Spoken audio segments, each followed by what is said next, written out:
My name is Vanessa Powell and I'm 38 years old, founder of Nexus Technologies. For years I was the overlooked sibling, the one they minimized, ignored, and dismissed as insignificant.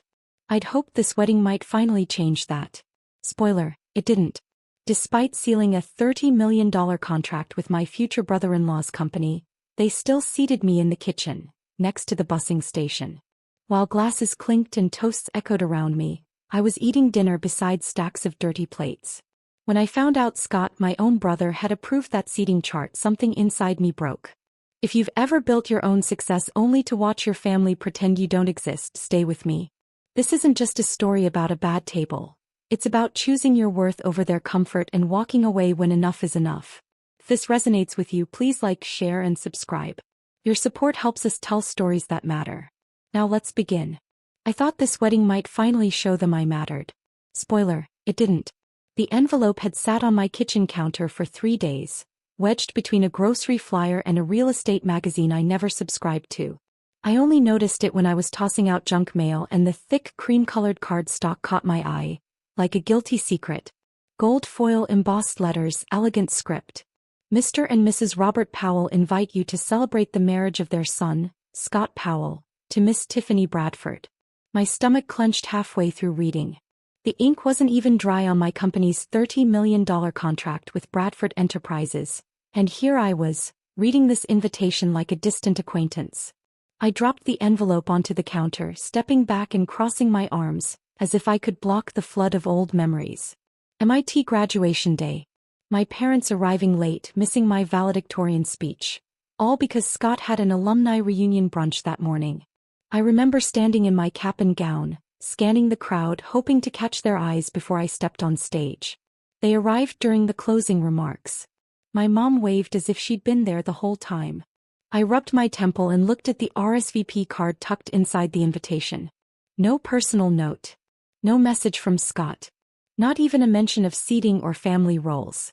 Just a blank line next to accepts or declines. I stared at it for a full minute before tossing it back onto the pile of mail. Not today. By mid-afternoon I buried myself in work emails. My team at Nexus Technologies had just finished the beta for our new logistics software. Gregory, my COO, flagged a few investor updates. Normally I'd respond immediately, but my mind kept drifting back to that invitation. Later my phone buzzed. "Hey Vanessa," my mother's voice crackled through. "Did you get the invitation?" I pinched the bridge of my nose. "I did." "That's wonderful.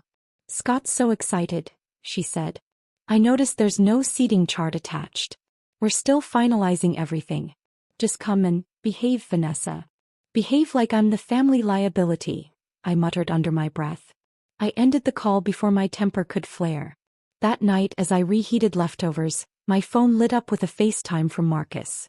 His face appeared on screen, slightly pixelated but still radiating that easy charm that first drew me in. "Hey stranger. You look stressed," he said. I held up the invitation. "Guess who's getting married?"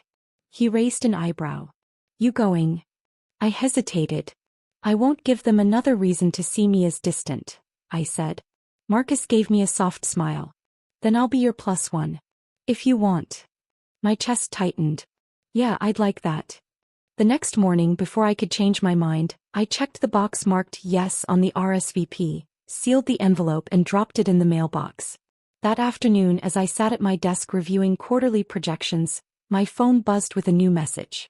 "Scott, thanks for coming, sis. Really appreciate it." I stared at the screen, heart caught between cautious hope and a hollow ache I couldn't explain. You'd think closing a $30 million deal would finally make them see me. But you'd be wrong. The Bradford estate looked like something out of a lifestyle magazine. Sprawling lawns, marble fountains, gardens curated by an army of botanists with unlimited budgets. I stepped out of my Tesla, smoothing the front of my navy dress, trying to project confidence, composed, in control.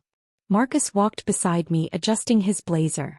"This is extra," he murmured, scanning the crowd with champagne flutes and pastel dresses. "Brad standard," I said, forcing a smile. Inside my stomach twisted. The RSVP said garden party, but as we approached the main space, a circular courtyard framed with imported roses and soft uplighting, it was clear the term was just an excuse for extravagance. I scanned the crowd. My parents near the white linen-draped bar. My mother's eyes flicked over Marcus with a mixture of surprise and suspicion. Her smile was tight. "You came?" she said, pressing a dry kiss to my cheek. "And who's this handsome young man?" "Marcus Chin," he said, extending a hand with practiced warmth. "Please meet you, Mrs. Powell." "Likewise," she replied, still guarded. Before I could respond, she linked her arm through mine, steering me toward a cluster of guests near the fountain. "Your father's speaking with Richard Bradford. You should say hello," she said. Richard Bradford, dressed in a tailored navy suit, was at the center of the group, laughing at something my father had said. When he saw me, he straightened and offered his hand. "So you're the brilliant mind behind Nexus Technologies," he said, his grip firm. "Thank you, Mr. Bradford. We're excited about the partnership." "Call me Richard," he said, eyes sharp but not unkind. "Ella Lehner speaks highly of your team. The implementation's already making waves on our end." Before I could reply, my mother cut in with a smile that didn't quite reach her eyes. "Oh, Vanessa's always been our little computer genius," she said, as if explaining a childhood hobby. "But Scott's the one really making strides in the family business." Richard furrowed his brow. "Scott never mentioned his sister runs Nexus." I caught Scott at the edge of the circle, chatting casually with some young executives from Powell Construction. When he caught Richard's questioning look, he ambled over with that trademark indifference.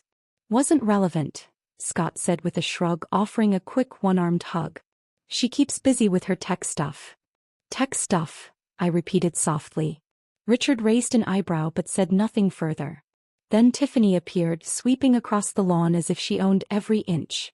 Her blush-pink dress sparkled just enough to catch the late afternoon sun. "Vanessa, you made it," she said, air-kissing both cheeks. Her gaze drifted down my navy dress. "Navy, so practical," she added with a smile. I kept mine simple too. I forced a smile. Marcus touched my back gently, a silent reassurance I hadn't realized I needed. As the conversation shifted, Richard circled back to my work. "We're already seeing efficiency improvements," he said. "Would love to hear more about your development process." I cleared my throat, trying to steady my voice. "I built Nexus from scratch without family backing." The statement hit like a small bomb. Silence fell for a moment. Then Richard nodded slowly. "That's impressive." My father coughed into his drink. My mother quickly changed the subject, pointing out some landscaping details near the cottages. But the damage was done. Later, as Marcus and I moved toward the valet, he leaned in close. "Do you really think they'll treat you better at the wedding?" I didn't answer. The knot in my stomach already knew the truth. When they said family seating, I knew it meant the kitchen staff corner. The wedding planner's smile faltered when she scrolled to my name, her finger hovering uncertainly before tapping the list as if hoping the letters would change. "Vanessa Powell, +1, I muttered, my voice tinged with a forced cheerfulness that felt like sandpaper scraping against my throat. Then, with a veneer of brightness barely masking my frustration, I added, "Ah, yes. Table. Table." Oh. Before I could ask any questions, a catering assistant was already motioning for us to follow. "If you'll follow me, please," she said politely. Marcus's hand slipped into mine as we moved through the space. The main reception hall shimmered with chandeliers and pastel centerpieces, every table dressed in ivory linens, set with golden cutlery, and surrounded by guests already laughing over glasses of champagne. But we didn't stop there. We were led down a side corridor, past the bustling catering prep area. The air shifted, less floral, more fryer oil and the hum of industrial dishwashers. Then the door swung open, revealing what I already knew I'd see. There was a tiny wobbly folding table shoved into the far corner of the kitchen, hastily draped with a white cloth that barely reached the floor. Two metal chairs sat awkwardly beside it, next to a stack of empty bus tubs. My eyes widened. "You're kidding," I whispered. The catering manager, an older woman with sympathetic eyes, couldn't meet my gaze. "I'm really sorry," she murmured. "There were last-minute changes." The bride insisted. Marcus's shoulders tensed. "This is completely inappropriate," he said sharply. Before I could respond, a voice interrupted from behind us. Well, everything all right here?" Tiffany stood at the entrance, champagne flute in hand, wearing a smile so saccharine it made my teeth ache. Her gown shimmered under the fluorescent lights like she was starring in her own movie. "There's been a mistake," Marcus said, voice firm. "Vanessa is the groom's sister." Tiffany's smile didn't waver. "We had to prioritize," she explained smoothly. "Daddy's business associates. Close family friends. You understand, right?" I opened my mouth to protest, then froze. Over Tiffany's shoulder, I caught sight of Scott, standing at the edge of the main hall, watching silently, doing nothing. The humiliation hit me like a punch to the gut.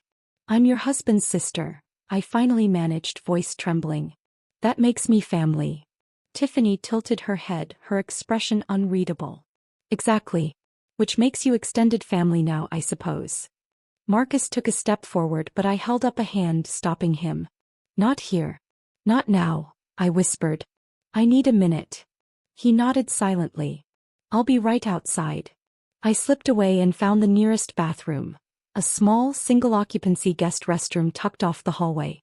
I locked the door behind me, sank onto the lid of the toilet and pressed my palms against my eyes. But the tears came anyway, bitter, hot tears that had been building for years. Not just today. 16 years of this. My 16th birthday forgotten, my graduation from MIT missed. Every milestone, every achievement brushed aside, minimized, reframed to make Scott look better. And now this. Alone in that cramped, sterile bathroom, something inside me shattered. Enough. With trembling fingers, I pulled out my phone, scrolled to Gregory's contact and hit call. He answered on the second ring. "Vanessa? Everything okay? I thought you had the day off for your brother's wedding," he asked, concern evident. I stared at my reflection in the worn mirror. "Gregory, cancel the Bradford contract. Effective immediately." A long pause.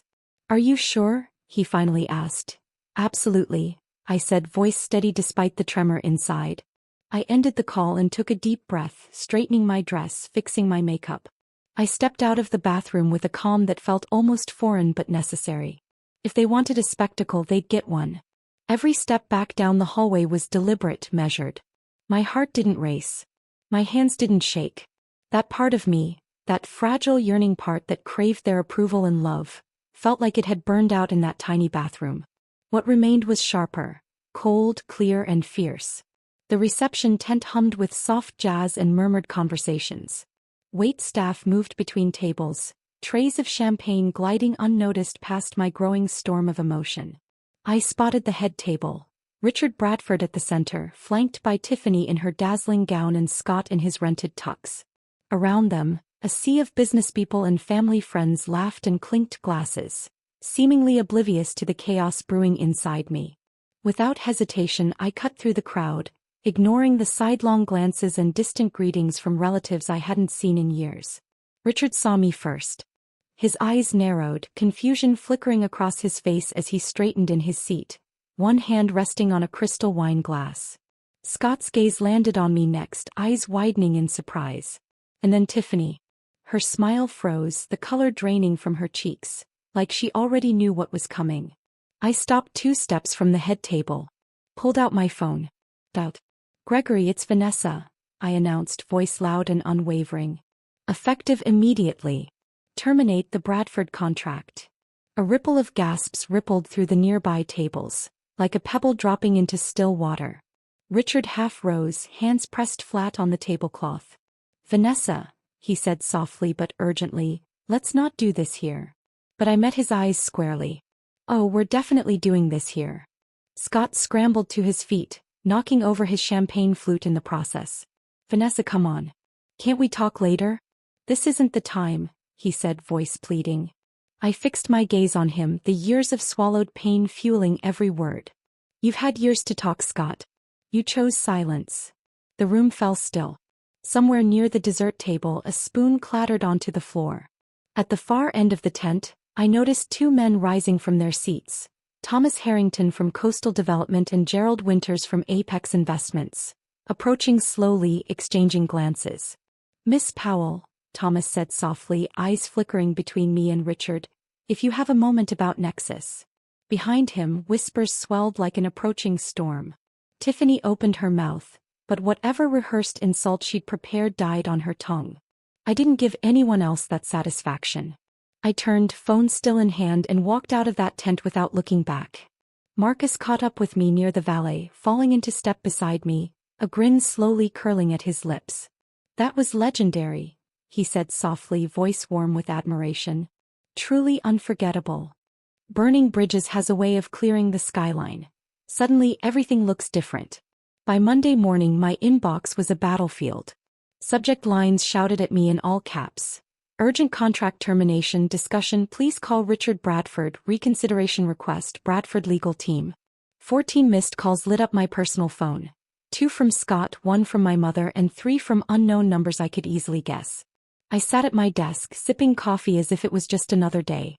Gregory appeared at my door, a file in one hand, his phone in the other. "You weren't kidding," he said, scrolling. "They're lighting up every contact method, short of smoke signals." I swiveled my chair to face him fully. "Good. Let them sweat," I said, my voice steady. His mouth twitched at the corner. "I've drafted the formal termination letter for legal. Want me to send it now?" I nodded. "Do it." Before he could leave, my phone buzzed again. I looked down, another message from Scott. "You've destroyed my career." I stared at the words longer than I should have, feeling the weight of them. Marcus stepped in, holding 2 cups of coffee, like a peace offering. He caught my expression and glanced at my phone. "Or," he said softly, "saved your dignity. Too bad you didn't realize it." I let out a dry laugh and tossed the phone onto my desk as if it weighed nothing. By mid-morning the tide was turning. The calls shifted. Thomas Harrington from Coastal Development left a voicemail. "Vanessa, after seeing how you handle business integrity, we're very interested in exploring a partnership." An hour later, Gerald Winters from Apex Investments sent an email requesting a meeting. Momentum was building. At 11:32 a.m., my phone lit up with a name I hadn't expected. "Ella Lehner, right?" I answered on the first ring. "Ella Lehner." Her voice was lower than usual, almost conspiratorial. "They're scrambling. Richard called an emergency board meeting for 7 a.m. tomorrow. The operations team is freaking out. Legal's panicking." I leaned back in my chair. "And you?" Pause. "Don't blame you one bit," she added, warmth flickering through her tone. For the first time since the wedding, I allowed myself a genuine smile. After lunch, I took a quiet moment to scroll through the rest of my inbox. Buried among vendor updates and internal reports was an unfamiliar email address. diana.powelldesign@gmail.com. Subject: "Proud of you." I clicked it open. "Vanessa, I heard what happened. Finally, someone in this family broke the cycle. You stood your ground. You have no idea how long I've waited for that. Proud of you, Aunt Diana." My chest tightened, not with sadness but with something closer to resolve. Before I could process the full weight of that message, my phone buzzed again. Another text from Scott. "Lunch. Just you and me. Tomorrow, please." I stared at the screen, rereading his words. He sounded like someone gasping for air, desperate, exhausted, finally reaching out. Turns out, walking away from those who don't respect you is the real inheritance. The small corner restaurant in Boston smelled like garlic and olive oil, warm amber light casting over dark wood tables. I arrived early, mostly to give myself the choice, stay or leave.